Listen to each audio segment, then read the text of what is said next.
दोस्तों आज हम बात कर रहे हैं मॉडल पेपर नंबर 3 की, जिसके सॉल्यूशन को हम यहाँ पे डिस्कस करेंगे। सारे सॉल्यूशंस डिस्कस करेंगे जैसे कि हमने मॉडल पेपर 1 और 2 में आपको डिस्कस करवाया था। तो मॉडल पेपर नंबर 3 है, ये सारे आंसर्स देख सकते हैं आप। ये सारे लिखित उत्तर जो है मैं आपको बताने वाला हूँ। ये सारे क्वेश्चंस हम इस वीडियो के माध्यम से करने वाले हैं। तो चलिए स्टार्ट करते हैं इस क्वेश्चन पेपर के सॉल्यूशन को। और बढ़िया तरीके से इन सभी पेपर्स को तैयार करना है आपको, ताकि एग्जाम में जो है आप लोग टॉपर बन पाएँ। तो कोशिश रहनी चाहिए आपको कि एक भी वीडियो छूटे ना, और समय से पहले सारे को कर लेना है, क्योंकि जितना समय कम रहेगा उतने आपके मॉडल पेपर आते रहेंगे। अभी हिंदी के बाद इंग्लिश आ जाएगा, सामाजिक विज्ञान आ जाएगा, विज्ञान आ जाएगा, संस्कृत आ जाएगा, बहुत सारे पेपर्स जो हैं आपके आ जाएंगे मॉडल पेपर्स के। तो आपको समस्या हो जाएगी, उनको पढ़ नहीं पाओगे। तो समय से पहले अगर पढ़ लेते हो तो बेहतरीन रिजल्ट आपका बन जाएगा। तो चलिए स्टार्ट करते हैं पहले प्रश्न से और शुरू करते हैं मॉडल पेपर नंबर 3 के उत्तरों को। तो यहाँ पर कक्षा 10वीं हिंदी विषय और सामान्य निर्देश तो आपको पता ही है, कहने की जरूरत नहीं है। यहाँ पर आते हैं हम पहले प्रश्न पे। पहला प्रश्न पूछा गया है, कौन शब्द इक प्रत्यय से नहीं बना हुआ है। क्वेश्चन में थोड़ा ध्यान रखना है, नहीं बना हुआ है। कभी कभी क्या होता है, आप लोग नहीं पढ़ते नहीं हो और उत्तर लगा देते हो, बाद में वो हो जाता है गलत। तो कौन सा शब्द जो है इक प्रत्यय से नहीं बना हुआ है, तो आंसर कौन सा हो जाएगा आपका, जो इक प्रत्यय नहीं है, मानसिक। तो यहाँ पे मानसिक इक प्रत्यय लगा हुआ है, दैविक इक प्रत्यय लगा हुआ है, नैतिक इक प्रत्यय लगा हुआ है, लेकिन कठिन में इक प्रत्यय नहीं है। ठीक है, तो यहाँ पे स ऑप्शन जो है ये आपका करेक्ट हो जाएगा। स ऑप्शन जो है ये आपका करेक्ट हो जाएगा। अगला जो प्रश्न है उसकी बात करते हैं। उल्लेख का सही संधि विच्छेद है। उल्लेख का सही संधि विच्छेद आपको बताना है। तो उल्लेख का सही संधि विच्छेद कौन सा होगा इसमें से, तो सही ऑप्शन बिल्कुल चूज करना है आपको। उत प्लस लेख जो है इसका सही ऑप्शन हो जाएगा। उल्लेख का सही संधि विच्छेद क्या होगा, उत प्लस लेख। तो यहाँ पर जो है पहला ही ऑप्शन ही सही है, ये उद नहीं होगा, उल नहीं होगा और उल नहीं होगा। उत प्लस लेख उल्लेख होता है संधि विच्छेद में। तो यहाँ पे आपका ऑप्शन करेक्ट हो जाता है। अगला जो प्रश्न है उसकी बात करें तो यहाँ पे पूछा गया है, कवि का स्वप्न कैसा था। तो कवि ने जो स्वप्न देखा था वो कैसा था। तो देखिए कवि का स्वप्न कैसा था, प्रेम से परिपूर्ण, दुविधा से पूरित, द्वेष से भरा और बहुत लंबा। तो प्रेम से, कवि ने जो स्वप्न देखा था उसमें प्रेम से परिपूर्ण स्वप्न देखा था। तो यहाँ पे ऑप्शन करेक्ट हो जाएगा। चौथा जो प्रश्न है, कवि ने बादल का मानवीकरण किस रूप में किया है। तो मतलब जो बादल है कवि ने इसको किस रूप में माना है।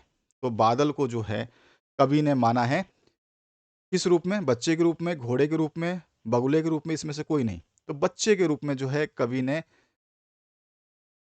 मानवीकरण किया है बादल का। तो यहाँ पे भी ऑप्शन करेक्ट हो जाता है। अगला जो पांचवा प्रश्न है, कवि ने बांस और बबूल किसे कहा है। दूसरों को, पेड़ को, स्वयं को या पौधों को। तो कवि ने बांस और बबूल जो है स्वयं को कहा है। ठीक है, अगला जो प्रश्न है उसकी बात करते हैं। यहां पूछा गया है, तार सप्तक का क्या अर्थ है। तार सप्तक का क्या अर्थ है। तो सरगम को सम स्वर में गाना, सरगम को निम्न स्वर में गाना, सरगम को ऊंचे स्वर में गाना और सरगम को मध्यम स्वर में गाना। तो सबसे बेस्ट ऑप्शन होगा, तार सप्तक का अर्थ होता है सरगम को ऊंचे स्वर में गाना। तो यहाँ पे आपका स ऑप्शन जो है करेक्ट हो जाएगा। अगला जो प्रश्न है सातवां, लेखक ने असभ्यता की जननी किसे कहा है। लेखक ने असभ्यता की जननी किसे कहा है। तो लेखक ने असभ्यता की जननी जो कहा है वो हमारे को कहा गया है संस्कृति को। नहीं, असभ्यता तो संस्कृति नहीं हो सकती ना। असंस्कृति को जो है असभ्यता को असभ्यता की जननी मानी गई है। तो यहाँ पे बा ऑप्शन जो है करेक्ट हो जाएगा सातवें प्रश्न का। ठीक है, अगला प्रश्न जो है, निम्न में से कौन सा काव्य संग्रह यतीन्द्र मिश्र का नहीं है। ध्यान रखना है, क्या पूछा है, नहीं है। यही चीज आपको ध्यान रखनी है, पूछ क्या रहा है। तो इसमें से कौन सा काव्य संग्रह यतीन्द्र मिश्र का नहीं है। तो हमारा क्या आंसर हो जाएगा, यदा कदा यतीन्द्र मिश्र का है। अयोध्या तथा अन्य कविताएं, ये भी यतीन्द्र मिश्र का है। ड्योढ़ी पर अलाप, ये भी यतीन्द्र मिश्र का है। धूप के धान जो है यतीन्द्र मिश्र का नहीं है। यहाँ पे द ऑप्शन करेक्ट हो जाएगा। ये जो काव्य संग्रह है धूप के धान, ये यतीन्द्र मिश्र की ना होकर के किसकी है आपको पता होना चाहिए। ये गिरजा कुमार माथुर की है। ये किसकी है? गिरजा कुमार माथुर की है। ये आपको ध्यान होना चाहिए, पता होना चाहिए। अगला जो प्रश्न है उसकी बात करते हैं। यशपाल को जेल क्यों हुई? यशपाल को जेल क्यों हुई थी? तो चोरी के कारण, मारपीट के कारण, क्रांतिकारी धारा से जुड़ने के कारण, नशे के कारण। तो यशपाल को जो जेल हुई थी, वो जेल हुई थी आपकी क्रांतिकारी धारा से जुड़ने के कारण, यानी कि 100 ऑप्शन आपका करेक्ट हो जाएगा।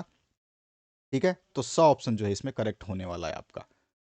इसके बाद बढ़ते हैं अगले प्रश्न पे।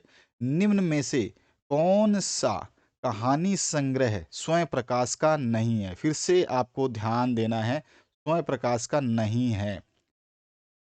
अब देखो, जब ये 10वां प्रश्न पूछा गया है तो सूरज कब निकलेगा, ये आपका स्वयं प्रकाश का है। आदमी की आदमी जात का आदमी, आदमी जात का आदमी, ये भी स्वयं प्रकाश का ही है। तर्क का तूफान, ये स्वयं प्रकाश का नहीं है। और आएंगे अच्छे दिन भी, ये भी स्वयं प्रकाश का ही है। तर्क का तूफान अगर स्वयं प्रकाश की रचना नहीं है तो ये किसकी रचना है? यह जो है यशपाल की रचना है, ये ध्यान रखना है आपको। तो तर्क का तूफान जो है यशपाल की रचना है, आपको ये ध्यान रखना है प्रभु। ठीक है, सारी चीजें बताता जा रहा हूं, ध्यान रखना है आपको। तर्क का तूफान जो है स्वयं प्रकाश की रचना नहीं है, ये जो है यशपाल की रचना है, तो इसीलिए ये ऑप्शन सही हो जाएगा। अब जो है नेक्स्ट क्वेश्चन की बात करते हैं। उससे पहले मैं आपको बता दूं, ये सारे क्वेश्चन पेपर्स देख लेना जो मैंने करवा दिए हैं। आपका गणित का जो मॉडल पेपर पहला था, ये पूरा सॉल्यूशन के साथ मैंने करवा दिया है आपका मैथमेटिक्स का 2024 परीक्षा के लिए। इसके बाद जो आपका संस्कृत का पेपर था 2024 का, ये भी मैंने पूरा का पूरा करवा दिया है आपका। ठीक है, ये संस्कृत का है आपका, ये ध्यान रखना है। इसके बाद जो है आपका नेक्स्ट, इसमें जो है आपका कौन सा है? विज्ञान। विज्ञान भी मैंने करा दिया है। साथ ही साथ जो है आपका मैंने इंग्लिश सब्जेक्ट ये भी कंप्लीट करा दिया है, उत्तर सही थे सारे के सारे। हिंदी विषय जो है इसको भी पूरा का पूरा करवा दिया गया है। और जो सामाजिक विज्ञान का विषय जो है इसको भी पूरा करवा दिया गया है। तो ये सारे के सारे 6 के 6 जो आपके विषय हैं, हिंदी, इंग्लिश, गणित, विज्ञान, सामाजिक विज्ञान, संस्कृत, ये सारे के सारे करवा दिए गए हैं पहले मॉडल पेपर। दूसरा मॉडल पेपर मैंने हिंदी का करवा दिया था, ये रहा मॉडल पेपर नंबर 2, जो कि कल ही अपलोड कर दिया गया था। आज मॉडल पेपर नंबर 3 देख रहे हैं हिंदी का आप। आगे बढ़ेंगे इस तरह से सारे सब्जेक्ट के हम मॉडल पेपर को करते चलेंगे और बढ़िया तरीके से उनको तैयार करेंगे, ताकि जो है हमारा एग्जाम जो है 90% से ऊपर जाए, 95, 98, 96% जो है हम ले पाए। तो चलते हैं अपने सॉल्यूशन की तरफ, बढ़ते हैं अपने आगे अगले प्रश्न की तरफ। तो गंतोक का अर्थ पूछा गया, तो गंतोक का अर्थ क्या होता है? वो होता है पहाड़। तो 100 ऑप्शन जो है करेक्ट हो जाएगा। मैं क्यों लिखता हूं, पाठक की विद्या क्या है, मतलब किस तरह की ये रचना है। मैं क्यों लिखता हूं, यह एक निबंध है। और इसके लेखक कौन है ये आपको पता होना चाहिए। ये किसके रचनाकार के हैं ये? तो ये रचनाकार है जो है, इनका नाम है अगे। अगे का जो है मैं क्यों लिखता हूं निबंध संकलन है, ये भी आपको पता होना चाहिए। पूछ सकता है मैं क्यों लिखता हूं, पाठ के रचनाकार का नाम क्या है, तो अगे पता होना चाहिए आपको। आगे बढ़ते हैं अगले प्रश्न के तरफ। अगला जो खालिस्तानों की पूर्ति करनी है वो प्रश्न पूछे जाएंगे। तो यहाँ पर 6 प्रश्न जो है आपको मिलेंगे। पर्वत, नदी, नगर, पक्षी, फूल आदि उदाहरण खालिस्तान संज्ञा के हैं। तो ये जाति बता रहे हैं। ठीक है, किस तरह की जाति है इनकी, तो जातिवाचक संज्ञा के ये उदाहरण हैं। इसके बाद जो पूछा गया, जो सर्वनाम निकष्ट अथवा दूरस्थ व्यक्ति या पदार्थ की ओर खाली स्थान संकेत करते हैं उन्हें निश्चयवाचक सर्वनाम कहते हैं। तो निश्चित संकेत करते हैं उन्हें निश्चयवाचक सर्वनाम कहा जाता है। रमेश पुस्तक पढ़ता है, वाक्य में खाली स्थान क्रिया है। बिल्कुल रमेश सिंपल सा शब्द है कि आपका रमेश पुस्तक पढ़ता है, तो ये कैसी क्रिया है? सकर्मक क्रिया है। वे प्रत्यय जो धातु अथवा क्रिया के अंत में लगकर नए शब्दों की रचना करते हैं उन्हें हम कृत प्रत्यय के नाम से जानते हैं।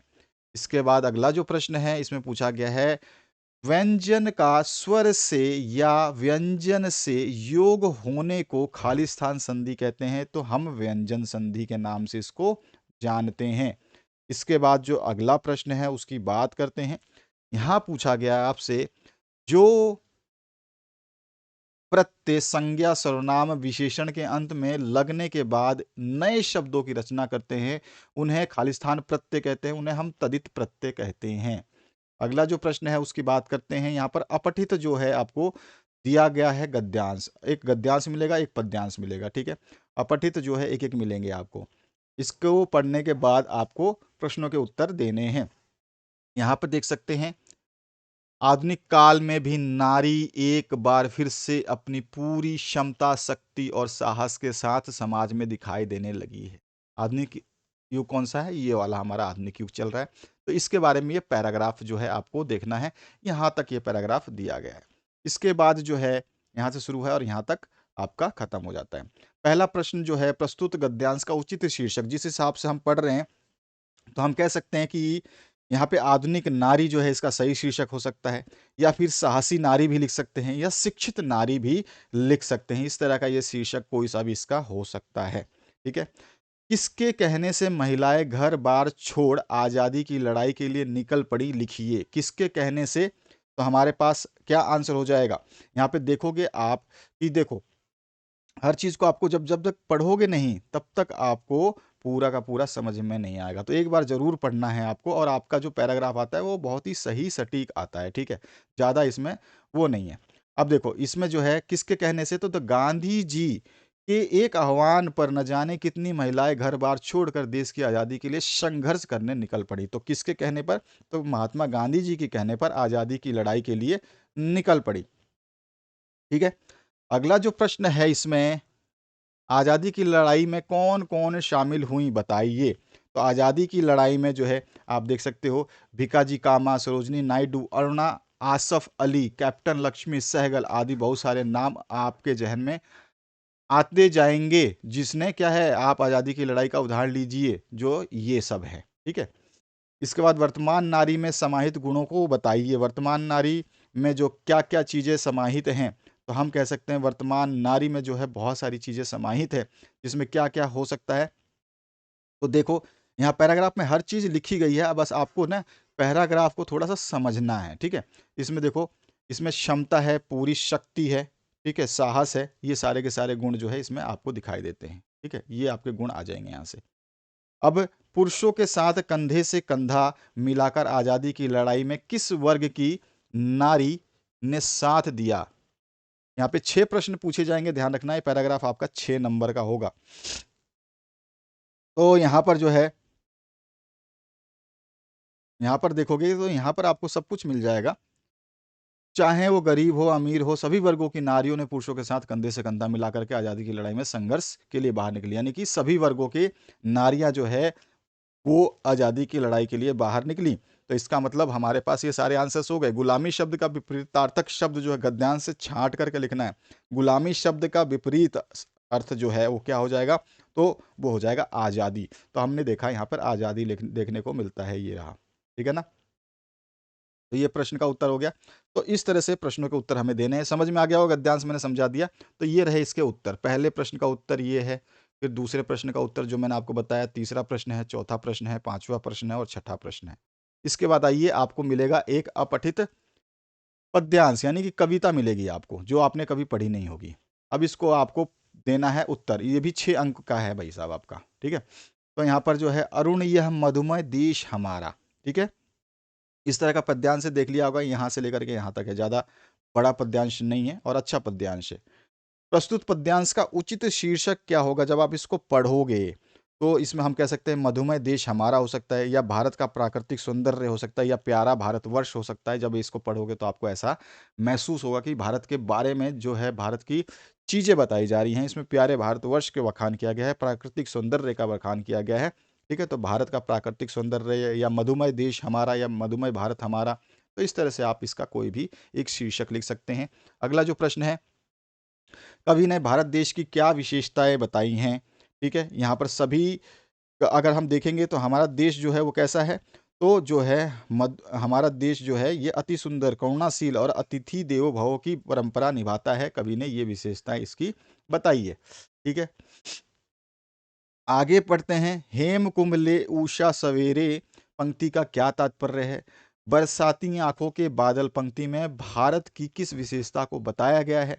लहरें टकराती अनंत की पाकर जहां किनारा पंक्ति का क्या आशय है? और भारत में कैसी हवाएं चलती है? 6 प्रश्न ये दोगे उत्तर तो 6 नंबर यहां से भी आपको मिलेंगे।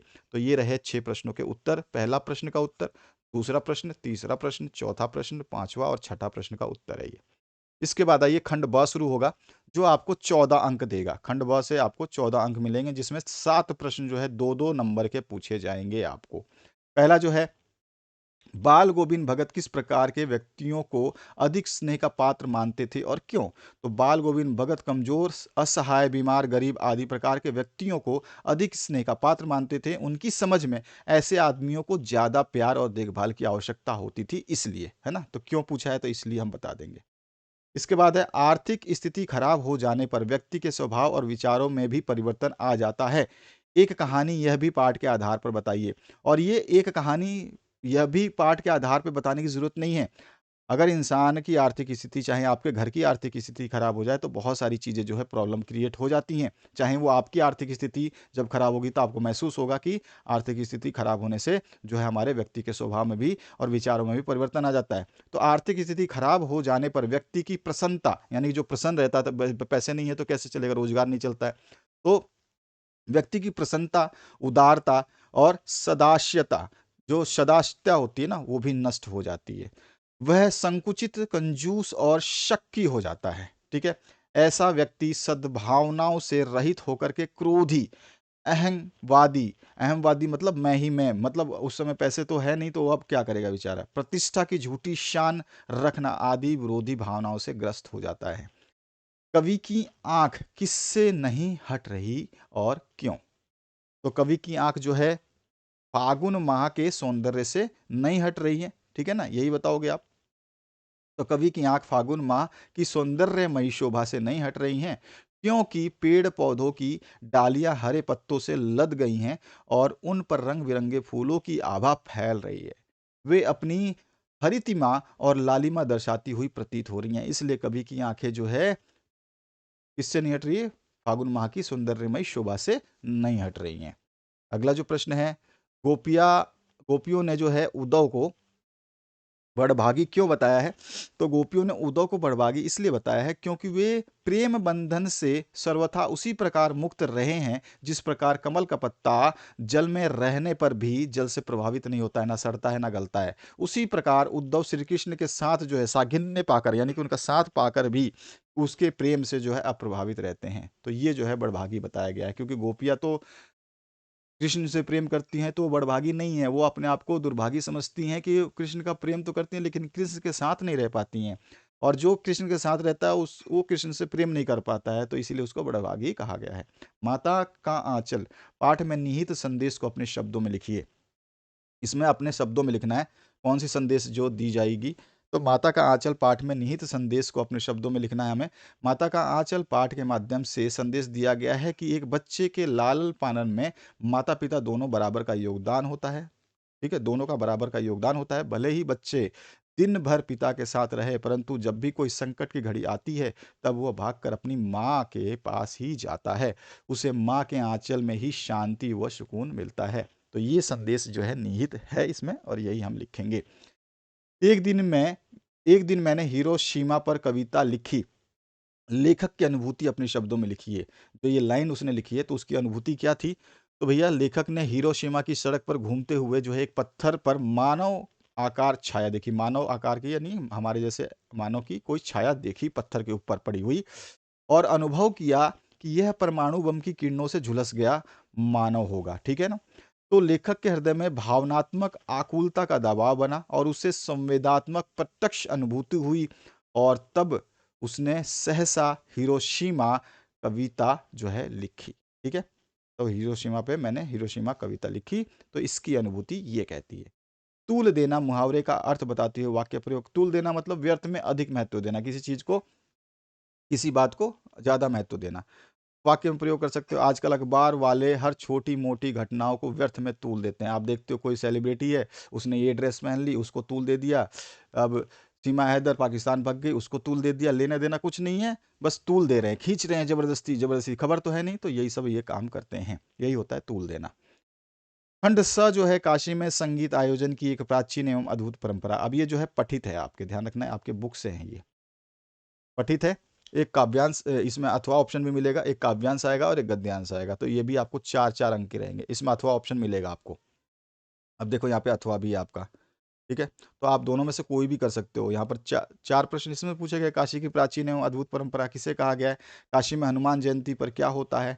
बिस्मिल्लाह खान की काशी विश्वनाथ के प्रति अपार श्रद्धा कैसे प्रतीत होती है और बिस्मिल्लाह खान की क्या विशेषता है, ये आपको बताना है। इसमें नवाब साहब ने बहुत करीने से खीरे की फांकों पर जीरा मिलाकर नमक और लाल मिर्च की सुर्खी बुरक दी। अब देखो, करीने से मतलब होता है बहुत ही अच्छे तरीके से, करीने का मतलब होता है तरीके से, ठीक है। तो ये चीज़ आपको ध्यान रखना है, कोई कोई वर्ड होता है ना, इसको पता पता होना चाहिए आपको। तरीके से, अच्छे से, लय से, ठीक है, क्रमबद्ध तरीके से। तो यहाँ पर जो क्वेश्चंस पूछे गए हैं, नवाब साहब ने खीरों के भागों और मसाला कैसे लगाया? नवाब साहब के प्रत्येक भाव, भंगिमा और जबड़ों के स्फुरन से क्या स्पष्ट था? नवाब साहब क्या दिखावा कर रहे थे और नवाब साहब ने खीरे की क्या विशेषताएं बताई? ठीक है। तो ये 4 प्रश्न ये करिए या 4 प्रश्न वो करिए, दोनों में से किसी एक को ही करना, अथवा पार्ट आपका दिया हुआ है यहाँ पर। अब दोनों में से मैंने दोनों ही प्रश्न किया हुआ है। यहाँ पर पहला प्रश्न का उत्तर है, उसके नीचे अथवा पार्ट का उत्तर है।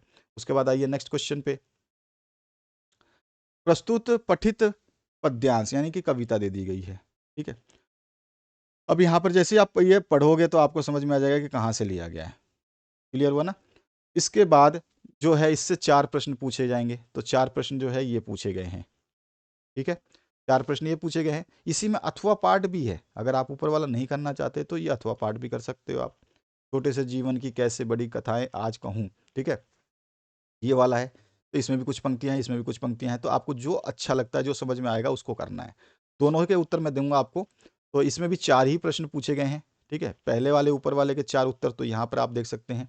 ये चारों प्रश्न, तो आपको कोई भी 4 प्रश्न करने हैं तो पहले 4 प्रश्न के उत्तर तो यहाँ पर हैं आपके। और इसका जो अथवा पार्ट है, ये वाला नीचे वाला, ये वाला अथवा पार्ट जो है, इसका आंसर मैंने यहाँ पे दिया हुआ है। ये अथवा पार्ट के उत्तर है चारों, ठीक है। अब आते हैं नेक्स्ट क्वेश्चन की तरफ। इसमें क्या है? लेखक की दृष्टि से सभ्यता और संस्कृति की सही समझ अब तक क्यों नहीं बन पाई, लेखक के अनुसार बताना। इसमें भी आपको अथवा क्वेश्चन मिलेगा, 3 अंकीय प्रश्न है यहाँ से। और अथवा में पूछा क्या गया है आपसे? हालदार साहब को सरकंडे का चश्मा मूर्ति पर लगा देख भावुक होने का क्या कारण रहा होगा, स्पष्ट कीजिए। ज़्यादातर क्वेश्चंस जो है आपके हिसाब से पूछे जाएंगे कि आप उस किताब के हिसाब से, उस पाठ के हिसाब से बताइए, या अपना आपके अनुसार उसका क्या परिणाम रहा होगा, आपके अनुसार जो है क्या कारण होगा। इस तरह से ज़्यादातर प्रश्न आ रहे हैं, ठीक है, ध्यान रखना है आपको। तो ये लेखक की दृष्टि से सभ्यता और संस्कृति की सही समझ अब तक क्यों नहीं बन पाई है, और हालदार साहब को सरकंडे का चश्मा मूर्ति पर लगा देख भावुक होने का क्या कारण रहा होगा। तो सबसे पहले तो लेखक वाला हम बता देंगे। तो अगर आप दोनों में से कोई एक करना चाहते हैं तो एक ही करिएगा।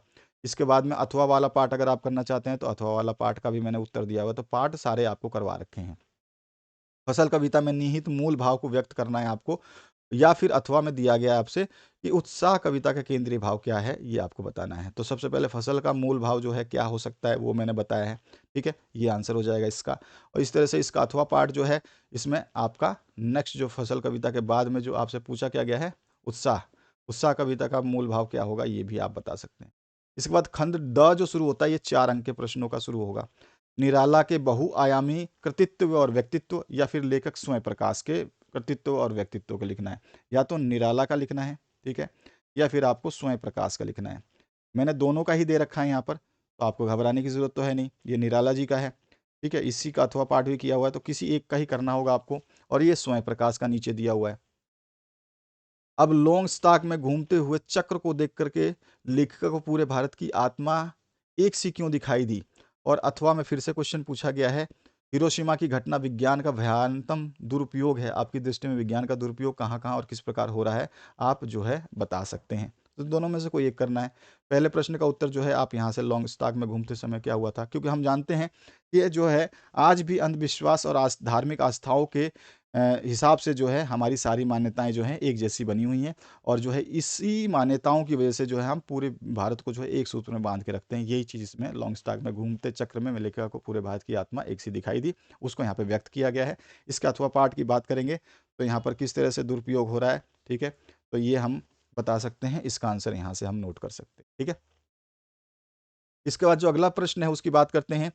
यहाँ जो है आपसे राष्ट्र विकास में नारी की भागीदारी क्या हो सकती है, इस पे निबंध लिखना है, जिसमें भूमिका हो सकता है, नारी का स्वरूप है, वर्तमान युग में नारी कैसी है और स्वतंत्र भारत में नारी की भूमिका क्या है, उपसंहार खत्म करना है। बढ़ती महंगाई पे आप लिख सकते हो, या फिर आप फैशन की व्यापकता और उसका कुप्रभाव क्या हो सकता है, या जीवन की वह चिरस्मयी घटना जो भी आपने देखी हो। तो चारों में से कोई एक ही करना है, और मैं आपको देता हूँ पहले का उत्तर, ठीक है। तो राष्ट्रीय विकास में नारी की भागीदारी, ये सारे के सारे पॉइंटों को हम कवर करेंगे, इस पॉइंट को, ये 3 पॉइंट, ये चौथा पॉइंट, और ये 5वां पॉइंट।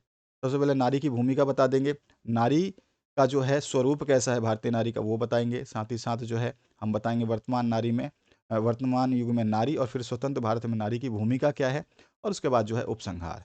19वां जो प्रश्न है, इसमें आपको स्वयं को राजकीय माध्यमिक विद्यालय शिवपुरा का कक्षा 10वीं का छात्र रितेश मानते हुए अपने विद्यालय के प्रधानाचार्य को खेल कूद व्यवस्था सुचारू रूप से करवाने हेतु प्रार्थना पत्र लिखना है। इसी में अथवा है, आप आगरा निवासी मनोहर हैं, अजमेर में अध्ययन कर रहे हैं, छोटे भाई प्रभाकर को पत्र लिख करके अध्ययन के साथ साथ खेलों में भाग लेने की सलाह देनी है, खेल का महत्व जो है आपको समझाना है, ठीक है। तो इन दोनों में से कोई एक ही करना होगा, ये भी 4 अंक का ही रहेगा आपका। तो जैसे पहला मैंने आपको बता दिया है, दूसरा इस तरह से आपको करना है, ये आपको प्रार्थना पत्र लिखना है, तो आप प्रार्थना पत्र याद करेंगे जिस तरह से मैंने लिखा है, इस तरह से आपको याद करना होगा इसको, ठीक है। अब आगे बढ़ते हैं नेक्स्ट क्वेश्चन की तरफ। पर्यावरण के प्रति जागरूकता बढ़ाने के लिए एक विज्ञापन तैयार कीजिए, और अपनी बड़ी बहन ने आपकी बड़ी बहन आपकी बड़ी बहन ने संगीत सिखाने की एक संस्था खोली है, इसके लिए एक विज्ञापन तैयार कीजिए। इसमें भी अथवा पाठ है, कोई भी आपको एक ही करना है। तो यहाँ पर देखिए, पर्यावरण के प्रति जागरूकता का पोस्टर जो है हम कुछ इस तरह से बना देंगे, स्वस्थ जीवन, स्वच्छ जल, ठीक है, स्वच्छ वायु, इस तरह से, और ये सब लिख देंगे, पर्यावरण सुरक्षा हमारी शान, देता है सभी को जीवन दान। फिर आप जो है, पर्यावरण है तो जहान है, पर्यावरण को प्रदूषण से बचाने में हम सभी नागरिकों का संयोग वंचित है या वांछित है, ठीक है। और कृपया ध्यान रहे, अपने पड़ोस में गंदगी ना फैलाएं, कूड़ा कचरादान में ही डालें या कचरादान का प्रयोग करें, जल एवं वायु को स्वच्छ रखें, और हरितिमा का रोपण व संरक्षण करें। जो हरितिमा का रोपण संरक्षण मतलब जो पेड़ पौधे हैं उनको हमें रोपना भी है और संरक्षण भी करना है। तो इस तरह का जो है आप पहला बता सकते हैं। दूसरा वाला जो है आप बता सकते हैं, ये हो गया पोस्टर, अथवा में जो पोस्टर आप बनाना चाहें तो अथवा वाला पोस्टर भी बना सकते हैं। तो ये रहा, भारत खंड संगीत संस्थान से संबंध महिला संगीत प्रशिक्षण केंद्र का शुभ आरंभ, वीणा वादन, मृंग वादन, शहनाई वादन, गिटार वादन, तबला वादन, जो भी आप वादन लिखना चाहिए, सीखिए सीखिए सीखिए, चारों तरफ से लिख देना है, ठीक है। और जो है रजिस्ट्रेशन कराएं, इन सभी विद्याओं में प्रशिक्षण की सुविधा सुप्रसिद्ध संगीतज्ञों के द्वारा जो है दिया जाएगा। प्रवेश प्रारंभ है, कम फीस, उत्तम ज्ञान है, 3 दिन निःशुल्क प्रशिक्षण आप ले सकते हैं, रजिस्ट्रेशन, ये सब जो है हमें आकर्षित करने के लिए बनाना होता है। तो इस तरह का ये प्रश्न पत्र था, जिसमें 20 प्रश्न रहेंगे, आपको ध्यान रखना है। और कोई पीडीएफ आप लेना चाहें तो ये इंस्ट्रक्शंस को फॉलो करें। आशा करता हूँ इस वीडियो के माध्यम से आपने बेहतरीन सीखा होगा। प्लेलिस्ट आपके सामने आ रही है जिसमें सब कुछ मिलेगा, उसको देखिए और अच्छे तरीके से अपनी तैयारी को अंजाम दीजिए। Thank you very much, have a good day.